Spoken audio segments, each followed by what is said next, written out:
Já viu aquelas pessoas que sempre têm essa desculpa? Eu adoraria poder comer fora hoje, experimentar aquele prato naquele restaurante, mas eu não posso porque eu não tenho dinheiro. Se você fala, eu não posso porque eu não tenho dinheiro, você está sendo controlado pelo seu dinheiro. A dica que eu vou te dar hoje é ridiculamente simples, mas as pessoas fogem dela, que é orçamento.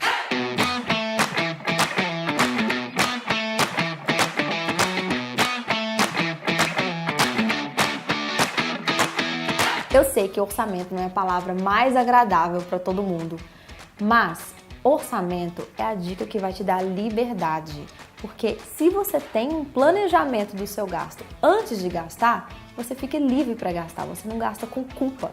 Você sabe que vai dar para encaixar todas as suas despesas no dinheiro que você tem. Você não vai chegar no final do mês surpreso com nenhuma fatura.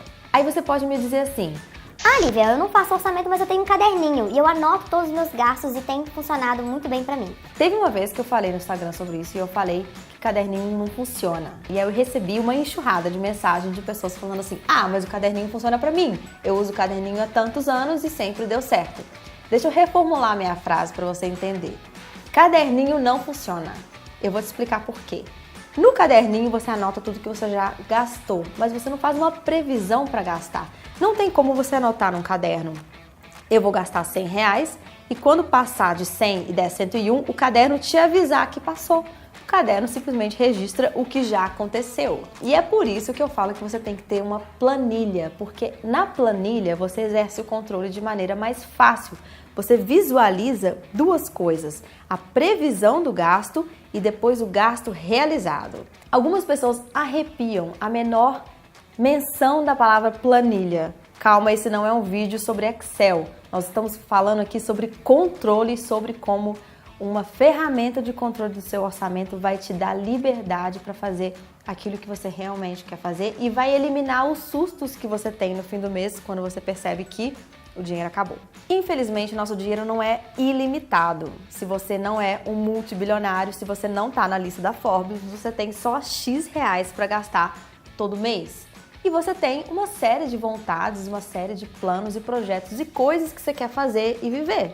Você tem que fazer isso tudo encaixar dentro de um salário limitado. Como que você faz isso se você não tiver uma ferramenta que controla até nos centavos o dinheiro que entra e o que sai? Mais do que apenas registrar o que você gastou, a planilha tem uma estratégia. Você pode criar uma estratégia do que fazer com o dinheiro que entrar no seu bolso. Então, seja qual for o controle que você gostar de usar, ele precisa ter esses dois campos. Primeiro, um planejamento do gasto antes dele acontecer e depois o gasto já concretizado. Entenderam? Tem gente que gosta de usar aplicativo, tem gente que gosta de usar software, tem gente que faz sua própria planilha, mas eu criei uma planilha com a ajuda de um amigo e ela já permite que você faça esse controle porque os campos estão pré-definidos. Para mim, que nunca gostei de Excel, que nunca consegui entender esse programa, foi uma mão na roda e eu disponibilizo ela no meu site, tem um link aqui, você pode baixar gratuitamente. Para que você consiga fazer essa distribuição do dinheiro que você tem em todas as categorias de coisas que você quer fazer, eu criei uma regrinha simples chamada regra 1, 2, 3, 4, que é para te lembrar dos percentuais que você vai destinar para cada categoria. Vou começar com o número 2 dessa regra. O 2 é para te lembrar que você deve destinar 20% de tudo que entrar para investir. Pelo menos 20%. Tem gente que consegue investir mais, mas eu sugiro que você comece separando 20%. E aí não é o que sobra que você vai investir. Assim que você receber o seu salário, você já separa 20% e coloca isso para o seu futuro, para os seus sonhos, para a realização daquilo que é propósito da sua vida. O número 3 é para você lembrar que os gastos de moradia não devem passar de 30% da sua renda mensal. De onde que eu tirei esse valor? A Caixa Econômica Federal costuma só liberar financiamentos imobiliários se aquela despesa não ultrapassar 30% da renda familiar mensal. Então, é um parâmetro bom para você seguir. Na planilha, coloca todas as suas despesas de moradia, prestação ou aluguel, condomínio, gastos de manutenção com a casa, despesas de faxina, etc. E todas não devem passar de 30% do seu salário. As outras despesas não devem ultrapassar 40% da sua renda. E aí você tem despesas que são essenciais e não essenciais. Despesas essenciais são aquelas que você precisa gastar. Transporte, educação, gastos com alimentação, supermercado, etc. Despesas não essenciais são aquelas que, se você ficar desempregado, você deixaria de fazer. Por exemplo, viagens, saídas para cinema, restaurante, lazer.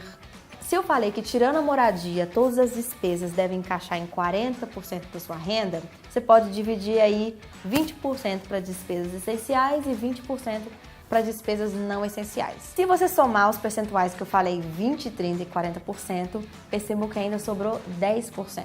O que você faz com 10% do seu salário? 10% eu recomendo que você olhe ao seu redor e doe. Não retenha essa parte do que chega na sua mão. Todo livro de educação financeira que eu já li até hoje diz que você deve reservar uma parte de tudo que chega na sua mão para exercitar a generosidade. A ciência ainda não explicou como funciona, mas de alguma forma isso volta para você. Devolver parte daquilo que você tem para a sociedade certamente vai fazer de você uma pessoa melhor, vai fazer esse mundo um lugar melhor e vai tornar a sua vida mais rica. Você não precisa fazer isso tudo calculando. Eu fiz uma planilha que separa as suas despesas nessas categorias e te ajuda a ver se você está ultrapassando a sua estratégia em uma ou outra categoria. Ela está disponível para baixar gratuitamente no meu site, que eu vou deixar aqui. E você não precisa de fazer a planilha do zero. Você insere os valores dentro de cada categoria de despesa e ele já vai te dizer que percentual você está gastando com cada categoria. Essa ferramenta vai te mostrar onde você deve cortar gastos e onde que você pode destinar mais dinheiro para determinada coisa. Às vezes você vai descobrir que você consegue investir um pouco mais ou doar um pouco mais. A planilha vai te dar esse feedback. Nessa mesma planilha você consegue traçar a sua estratégia, que percentual destinar para cada categoria, e aí você insere os gastos dentro de cada categoria e ele já vai te dizer se você está dentro da meta que você criou ou não. Essa planilha é uma forma de facilitar o controle do seu orçamento e eu te garanto que depois que você começar a usar, você vai ver que é muito mais simples do que você imaginava. No começo, toda a planilha é muito difícil de fazer, porque você precisa de fazer um levantamento de toda a sua vida, de como que você gasta o seu dinheiro. É mais ou menos como faxinar uma casa. Se você nunca fez faxina em 10 anos, o começo vai ser muito complicado, mas com o tempo começa a se tornar muito mais fácil.